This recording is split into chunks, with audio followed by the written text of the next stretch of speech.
Eu sou a professora Pamba e nós trabalharemos a partir de agora a área de linguagens, códigos e suas tecnologias. Pega seu caderno e sua caneta que a aula já vai começar. A gente vai começar a moldagem, vai caminhando agora para o encerramento disso, que é o quê?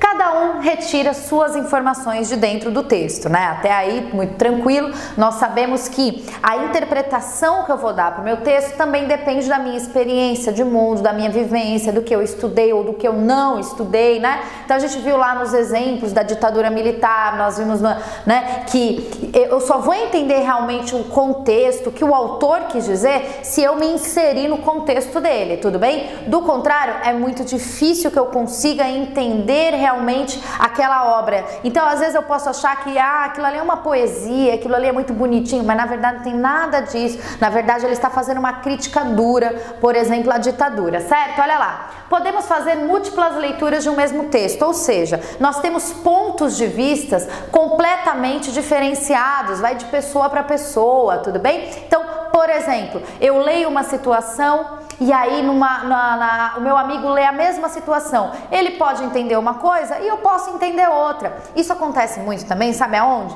Em emissoras de TV. A emissora de televisão às vezes passa uma mesma notícia. Dependendo do canal que você coloque, a mesma notícia, por exemplo, em um canal é dada de uma maneira, de uma forma mais sensacionalista, mais pesada. Aí se eu coloco em outro canal, é dada de uma forma mais tranquila, ou às vezes eles nem dão tanta atenção para aquela notícia, né? Se eu coloco em outro canal, eles podem condenar uma parte da história e defender outra. Se eu coloco em outro canal, eles defendem uma parte que não foi defendida por outro canal e condenam o outro lado. Então, muito isso vai depender da questão de interesse. Dependendo do canal que você assista, você vai ser influenciado por uma linguagem e não outra, tudo bem? Olha lá. Adequar o tom de voz também é muito importante. Dependendo de como eu leio ou como eu fale algo, eu mudo completamente aquele meu texto, tudo bem? Olha lá, tenho que conhecer o autor, o contexto que ele vivia, o que ele costumava colocar em sua obra. Isso muda completamente o que o autor quis dizer para mim.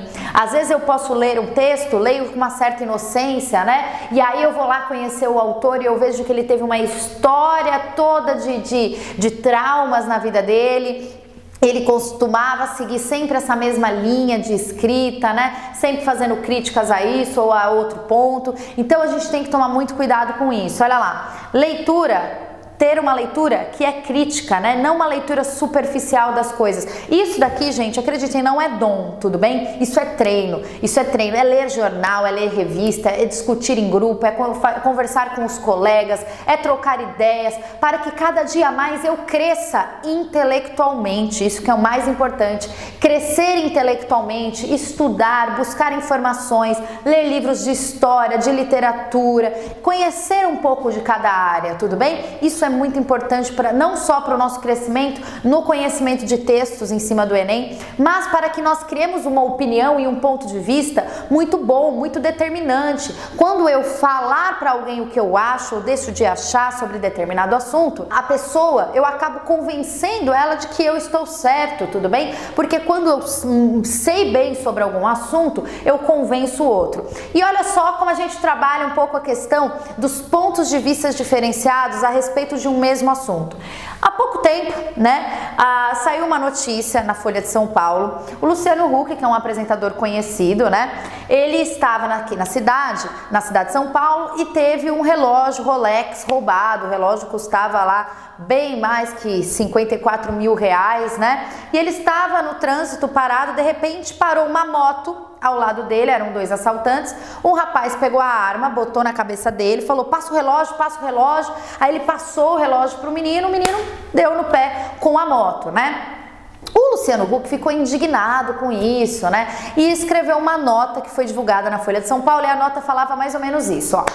Texto da Folha de São Paulo. Desculpem o desabafo, mas hoje amanheci um cidadão envergonhado de ser um paulistano.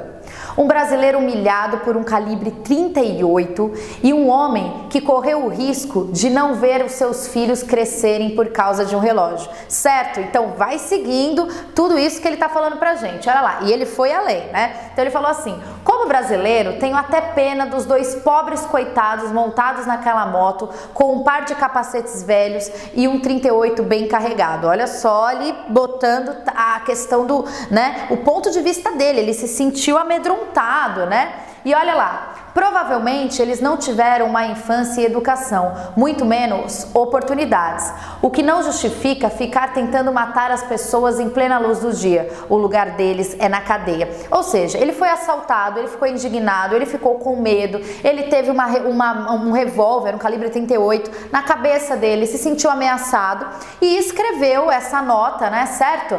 Pra Folha de São Paulo, a Folha de São Paulo divulgou e isso gerou, né? Esse é um trecho que eu tô falando com vocês desse texto dele.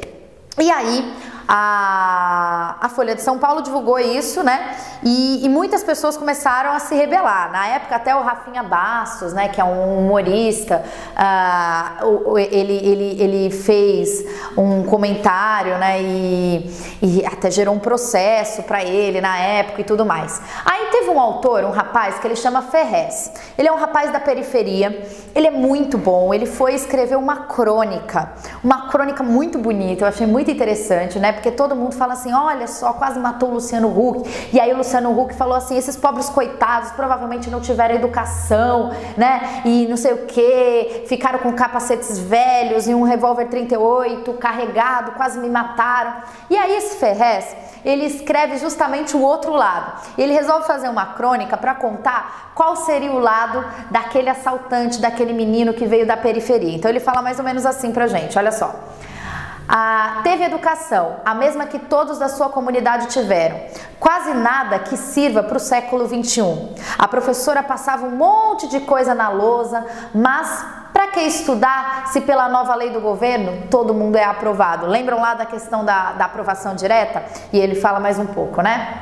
Ele ganhou logo cedo um kit pobreza, mas sempre pensou que, apesar de morar perto do lixo, não fazia parte dele, não era um lixo. A hora estava se aproximando, tinha um braço ali vacilando. Se perguntava como alguém pode usar no braço algo que dá para comprar várias casas lá na sua quebrada. Olha só o outro lado, né? Então a gente acaba trabalhando essa questão. Esse rapaz, ele escreveu uma crônica falando, olha lá, o braço estava vacilando. Ele falou, como é que pode, né? Alguém usar no braço algo que dá para comprar casa para milhares de pessoas lá na comunidade dele. Então ele não mostra o lado do Luciano Huck, ele mostra o lado desse rapaz da periferia que por algum motivo saiu lá para assaltar. É óbvio, gente, eu não estou defendendo o assaltante, tudo bem? Então, eu estou mostrando que são pontos de vistas diferentes de uma mesma situação. O Zé Cabaleiro, né, também indignado com a situação, mostrou também o ponto de vista dele escrevendo um texto.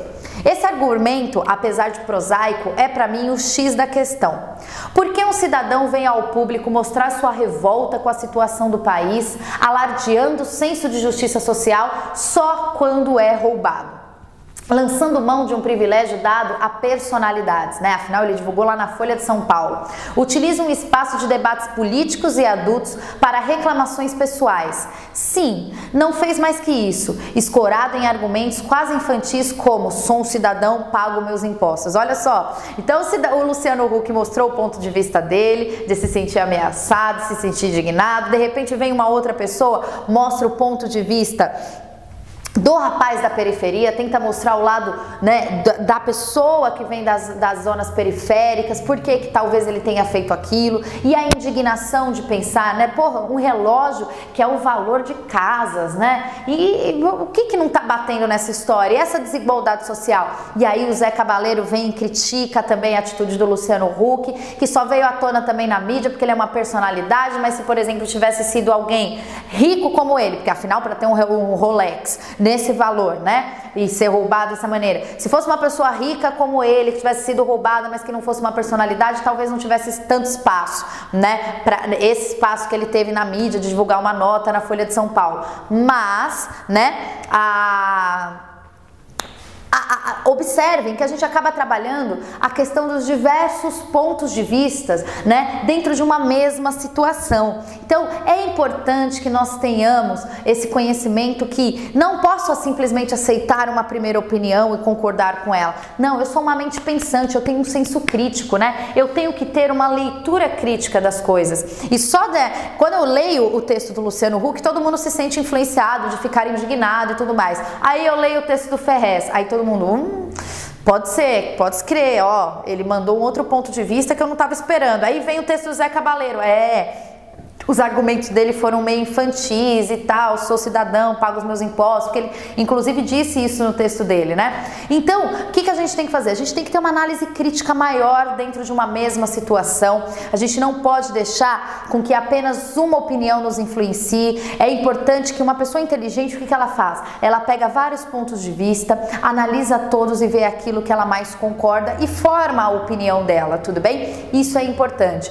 O Enem, ele dá uma abertura para que você faça isso, para que você trabalhe a questão do seu ponto de vista, e o ponto de vista que o Enem sempre cobra da gente é um ponto de vista ético, é um ponto de vista de princípios de como um cidadão, tudo bem? Então é importante que você tenha essa consciência, né? Eu vou sim responder uma questão que mostra o ponto de vista, mas eu tenho sempre que pensar nesse lado ético. Lembrando sempre, uma mesma situação tem diferentes pontos de vista que vão formar uma opinião minha sobre determinado assunto, certo? E aí agora eu vou dar um outro exemplo pra gente a respeito de também pontos de vista e manipulação do ponto de vista, que a gente tem que sempre ficar atento. Olha lá. Agora eu vou mostrar um outro exemplo de imagem, né? A gente vai trabalhar agora com outro nível de linguagem, que é a linguagem, né, da televisão. Então é uma linguagem oral, uma comunicação oral, e é uma comunicação que também se dá por meio de imagens, vídeos, tudo bem? Então, nesse caso que eu observei, né, foi um caso do MST, aconteceu já faz um período, já faz um tempinho, né? E aí eu coloquei em uma certa emissora, e essa determinada emissora, ela me apresentava, né, o que tinha acontecido lá com o MST, e me apresentou uma imagem me apresentaram algo que era uma imagem representando o grupo do MST. Então era um vulto com uma foice na mão, né, e uma cerca quebrada. Ah, meu Deus, uma foice na mão, lembra a morte, a cerca quebrada, pode lembrar uma revolta, né, o vulto. Eu tirei a questão da vida humana ali, aquilo ali é um espectro pra mim, não é uma pessoa, tudo bem? Tá, ok, entendi. Isso pode não representar uma coisa boa, porque um vulto com uma foice na mão e uma cerca quebrada, coisa boa, não pode ser. Só que aí, eu troquei de canal e na outra emissora estava passando a respeito da mesma notícia, que tinha dado repercussão com o MST. Só que a outra emissora mostrava a bandeira do MST hasteada em um ponto bem alto, e o vento estava batendo e deixou a bandeira muito bonita, muito aberta, né? E as pessoas fazendo uma passeata. Então, a imagem que eu tive do MST naquela outra emissora foi outra. Olha só a mídia trabalhando com a questão da linguagem manipulativa, né? Então eu coloco uma imagem, estabeleço um certo tipo de comunicação com você e te convenço que o MST, por exemplo, pode ser algo ruim, que não dá bons frutos. Ou eu coloco uma imagem legal para você do movimento, coloco a bandeira deles, tento apresentar os ideais deles de alguma maneira, mostro que é um movimento que luta lá pela reforma agrária e tudo mais, e eu manipulo a sua ideia para o bem. Então, as imagens, elas são completamente persuasivas. Elas me trazem a questão do respeito versus o medo. O que eu vou sentir do MST? Eu vou achar que ele é um movimento bom, que invade terras, que é representado por um vulto com uma foice na mão e uma cerca quebrada? Ou eu vou achar que ele é um bom movimento, com a bandeira hasteada, que tem ideais e tudo mais? Depende do meu conhecimento, inclusive, sobre o grupo MST, não é verdade? Eu não posso simplesmente, gente, pegar as primeiras fontes de informação e tirar a minha opinião disso. Para qualquer assunto e na vida, a gente tem sempre que buscar mais e mais fontes de informação. Vai chegar um determinado momento que alguém vai te dar uma ideia, você já leu 20 coisas sobre um assunto, já discutiu com um grupo, já brincou, já falou com o professor e tudo mais, e de repente alguém vai soltar uma ideia que até agora você não tinha pensado, muito tempo depois você fala, nossa, é verdade. E aí você muda tudo que você pensava até então. Por isso que é importante a gente sempre estar buscando a informação. Olha só, a escolha das palavras também nos gera a questão do posicionamento, né? Como eu me posiciono? Depende da linguagem persuasiva que a emissora resolveu utilizar comigo. Eu acredito naquele texto, eu acredito nessa imagem, o MST é algo ruim? Pode ser que eu ache algo ruim, pode ser que a maneira que eles se manifestem pelo Brasil, para mim, não vale, para mim não está correta. Como pode ser que eu levanto a bandeira do MST e concordo com a questão da luta política deles, pela questão da reforma agrária e tudo mais, mas eu só vou saber o que eu acho ou não se eu me informar, se eu for atrás para saber do movimento, se eu ler diferentes jornais, porque os jornais inclusive também são manipulativos, né? Determinado jornal trabalha mais pro lado do governo, outro jornal trabalha é meio pró, é meio contra o governo. Um é pró, o outro é contra. Revistas também trabalham com o mesmo ideal, né? Tem revistas que são mais voltadas a fins governamentais. Tem outras que não, tem outras revistas que trabalham um pouco mais a questão de ser o quê? Dissidente do governo. O que é dissidente? É alguém que é contra, é alguém que entra em conflito, que as ideias são completamente opostas, tudo bem? Então, nós temos que tomar cuidado com qualquer tipo de linguagem manipulativa, porque isso tem e muito. E o Enem, muitas vezes nas questões, colocam a gente em conflito, eles colocam as ideias ali e botam a gente em conflito. E aí, o que você acha? Eu estou te apresentando os dois lados da moeda. Sabe onde que tem bastante disso no Enem, a questão da opinião e do ponto de vista? Na redação. Sabe aquela coletânea que eles apresentam pra gente? Tem uma coletânea lá. O que é a coletânea? É um conjunto de textos, né? Tem aqueles textos lá. Aqueles textos, eles mostram, né, a respeito do tema que eles estão sugerindo para redação, eles mostram diferentes pontos de vista de um mesmo tema, né? E aí, ele fala assim, baseado nesse tema, solucione a problemática, como que devemos solucionar a problemática da educação no Brasil e tudo mais. Então eles te dão diversos pontos de vista, algo bom na educação, algo ruim na educação, algo médio na educação.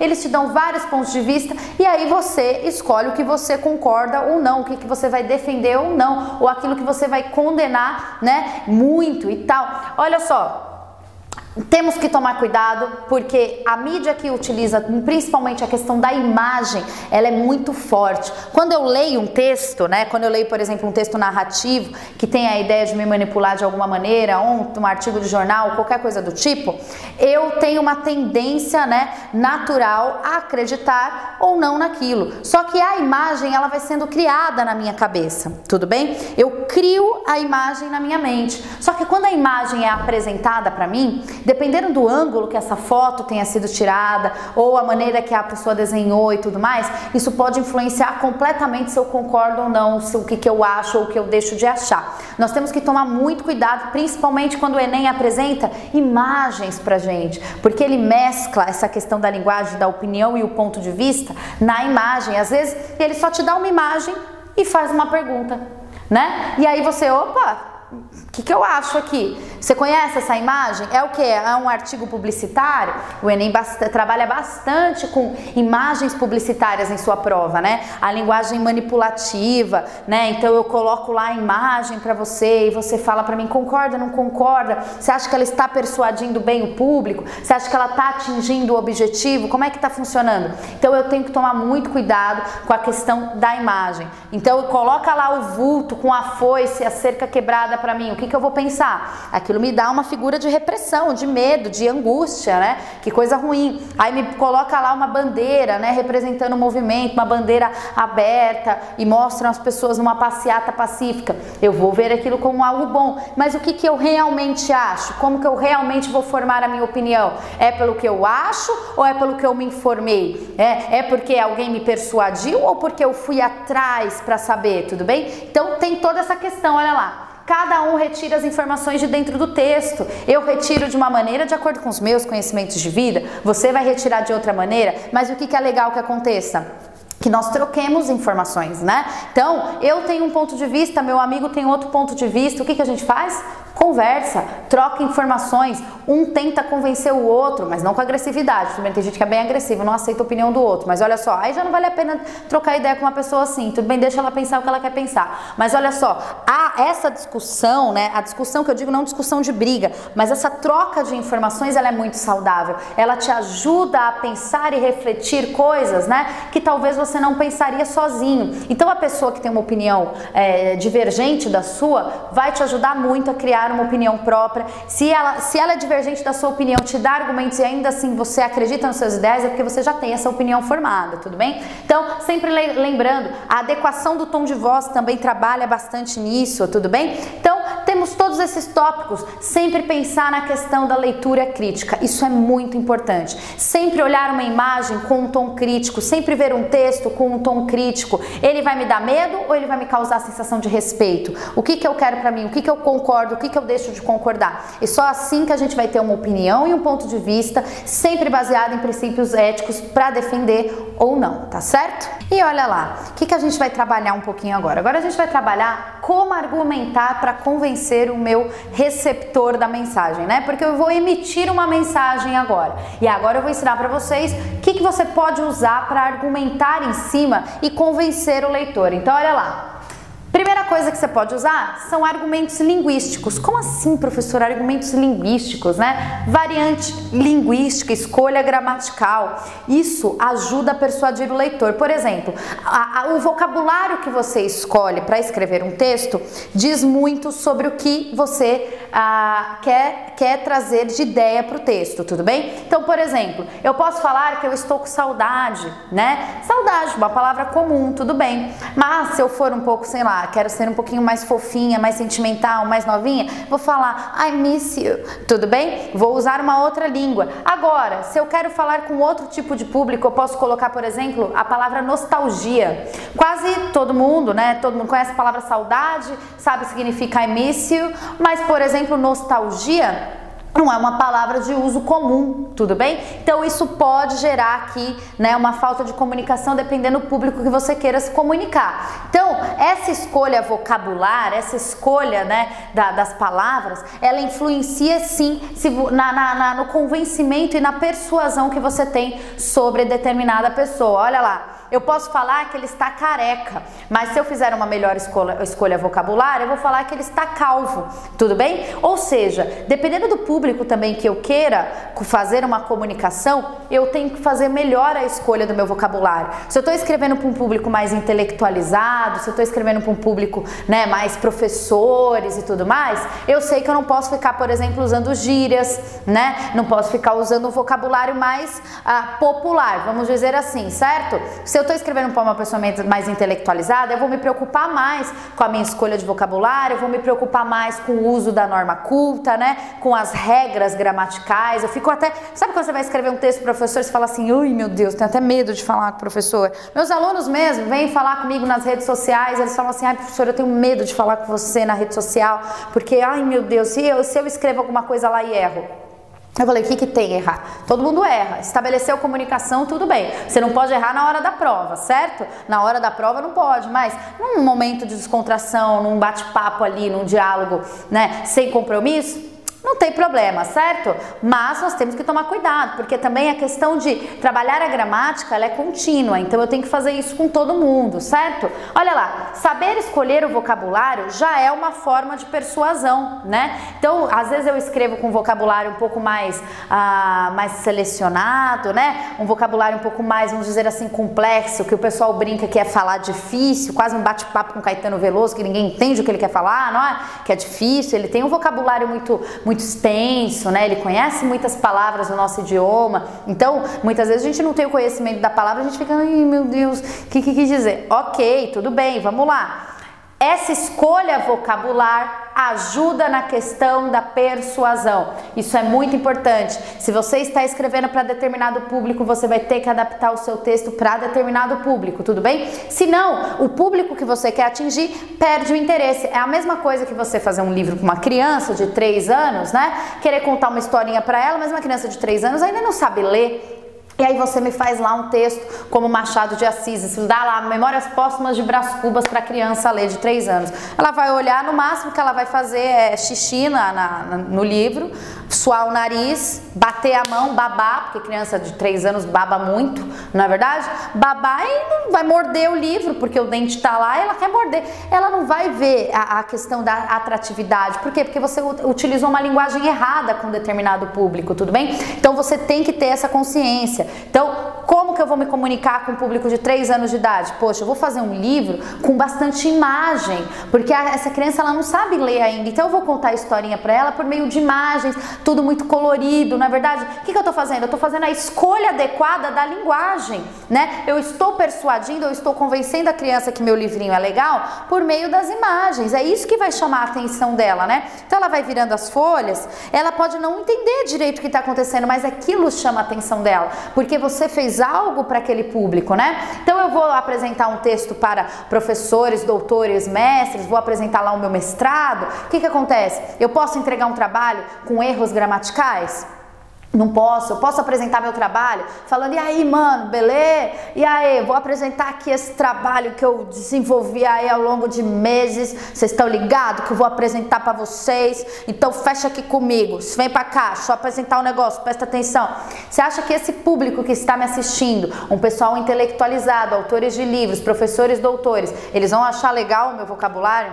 Eles vão olhar e vão falar, meu Deus, o que essa criatura tá fazendo aí na frente? Fecha com nós? Não vou fechar com você não, vou fechar e acabar com a tua nota, sua cretina, olha lá. Então, eu tenho que tomar muito cuidado com a minha escolha vocabular, certo? Não só para escrever um texto, mas também na comunicação do dia a dia, tudo bem?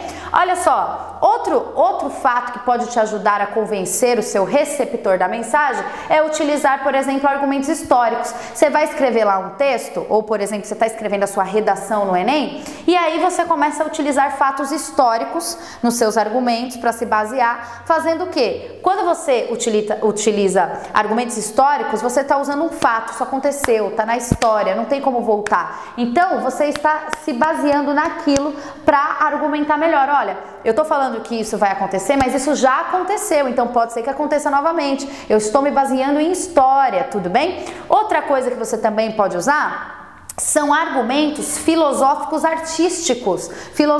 Ou seja, eu posso usar pessoas, personalidades, falas de personalidades, transcrever no meu texto ou falar oralmente isso. Olha, não sou eu só que digo isso. Por exemplo, Saussure, no século tal, disse a mesma coisa, comentou sobre o mesmo assunto. Freud já dizia que, tudo bem? Então eu falo assim, olha, não sou eu só que acho, presta atenção, eu tenho um argumento de autoridade aqui, eu tenho uma pessoa que é especialista no assunto que já havia dito isso. Então você utiliza alguém com nome no assunto para argumentar em cima, tudo bem? Olha só como eu tenho razão, porque essa pessoa aqui, ó, já dizia isso em tal século, tudo bem? E aí eu trago aqui uma proposta pra gente refletir um pouquinho, né? A questão das catracas invisíveis. Isso daqui foi um tema de redação há algum tempo, né? Catracas invisíveis. Olha só a questão, lembra lá que eu falei da leitura crítica? Quando eu leio catracas invisíveis, o que eu posso pensar? Porra, catracas invisíveis? Catraca é um negócio que me barra, que me para, não tem como ser invisível. Isso é uma leitura superficial, não é verdade? Porque o que a catraca representa? A catraca é um breque, é uma parada que eu te dou. Em função de quê? De liberar a sua passagem. Só que depende se eu vou liberar a sua passagem ou não. Talvez você precise ter um cartão, talvez você precise de uma autorização de alguém para passar essa catraca. Ou seja, o que são as catracas invisíveis? Nós temos que ter uma visão crítica. Por exemplo, o vestibular é uma catraca invisível, não é verdade? Ele te freia e você tem que fazer o vestibular para ultrapassar essa catraca. Observem, olha só a viagem, isso é uma análise reflexiva e é isso que a proposta está pedindo para você. Ele não quer que você fique no superficial, ele quer que você vá além. Aí vem Admirável Gado Novo, que vira e fala assim pra gente, né? Não há só catracas invisíveis, mas também porteiras invisíveis, fazendo com que nós reflitamos no nível de nós somos uma sociedade, mas praticamente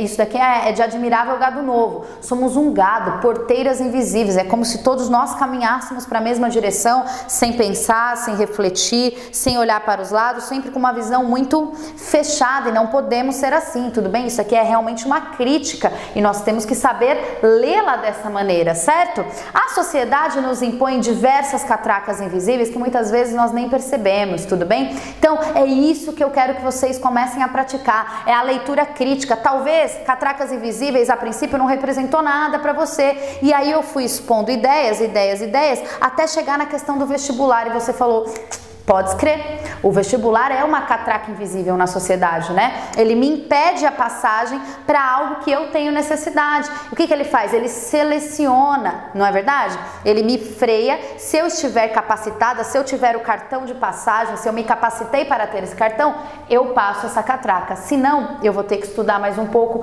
para poder ir adiante com essa catraca, certo? Então, fica aqui essa proposta, esse exemplo, para que haja uma reflexão nessa leitura crítica. Um último tipo, né, de argumento que eu posso utilizar para convencer o meu receptor da mensagem, seja um leitor, seja um ouvinte, né, porque eu posso trabalhar em todos os níveis da linguagem, né? Pode ser apresentando dados estatísticos. Então, olha lá, eu trago dados de forma intencional. E muito cuidado, o Enem trabalha com textos com dados estatísticos a dar com pau, né? Por quê? Porque esses dados estatísticos, eles me trazem aquilo que eu falo que é o convencimento, é totalmente intencional e persuasivo. Quando eu coloco um dado, o leitor ou o ouvinte, o receptor daquela mensagem, ele faz assim, eu sou obrigada a acreditar, porque ele está me convencendo que ele está colocando algo ali que é provado para mim. Mas uma coisa a gente tem que ficar atento. Você tem que ficar bem atento se esse dado ele apresenta uma fonte que confirme esse argumento, né? E é isso que o Enem coloca. Então ele põe lá uma mensagem para você, uma informação e tal, e embaixo normalmente vem lá escrito Datafolha, IBGE, Ibope, porque é uma pesquisa de mercado, tudo bem? Isso é uma pesquisa que realmente aconteceu.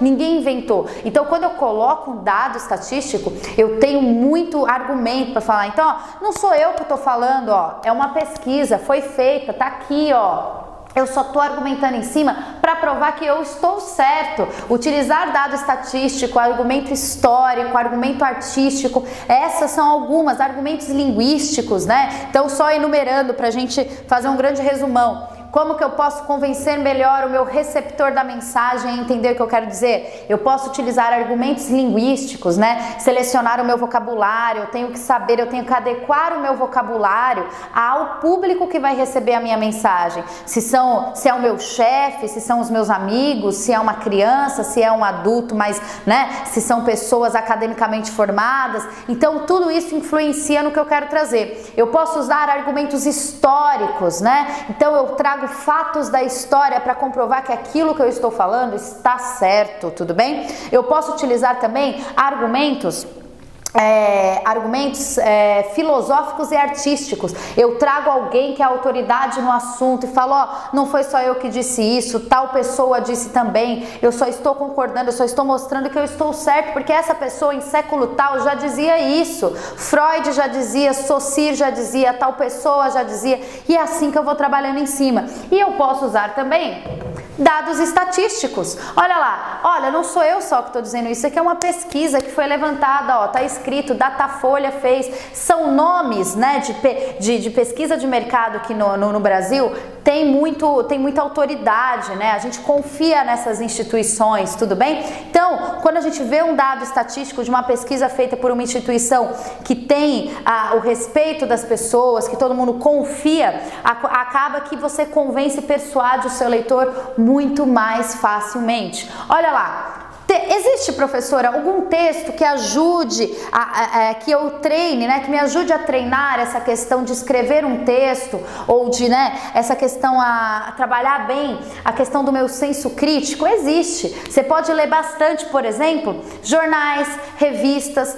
Nas revistas e nos jornais nós temos bastante colunistas. Vocês já viram essa questão do colunista? Então acontece uma notícia, acontece algo extraordinário, aí eu vou lá e coloco o colunista para falar a opinião dele sobre aquele assunto, né? É interessante que eu leia isso e atenção, né? São textos argumentativos que eu tenho que ler de fontes variadas, não é verdade? Eu não posso me prender a uma única fonte. Então, por exemplo, eu li o texto lá de determinado colunista da Folha de São Paulo, mas eu vou ler o texto de determinado colunista do Estadão, que eu vou ler também o texto que fala sobre o mesmo assunto de determinado colunista no Diário do Comércio, porque cada jornal com um colunista diferente falando sobre o mesmo assunto, cada um vai tendenciar a falar sobre isso. Existe uma rádio, que é uma rádio de notícias, né?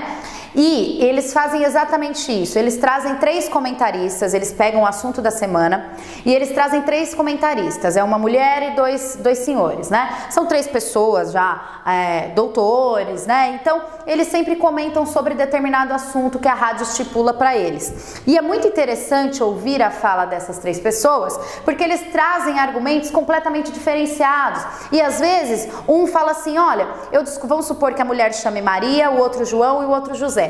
Aí a Maria fala o que ela acha sobre aquele assunto e todo mundo está ouvindo, né? O locutor da rádio e os outros 2 comentaristas, que é um quadro, são os 3, né, que fazem esse quadro. Ela dá a opinião dela sobre esse assunto, aí o José vai dar a opinião dele. O José fala, aí o João vai dar a opinião dele. Muitas vezes o que acontece? O João vira e fala assim, eu discordo quando a Maria diz isso, isso e isso, né? Ou eu discordo quando o José diz isso porque eu acho o seguinte. Então ele usa o argumento dos outros para discordar ou concordar. Observem, são 3 pessoas de autoridade nos assuntos, tudo bem? Mas que um às vezes acaba discordando do outro, né? Porque são pessoas diferentes, com vivências diferentes, senso críticos diferenciados, apesar de terem um senso crítico muito aguçado, né? São pessoas diferentes, que têm um senso crítico, cada uma ali, né?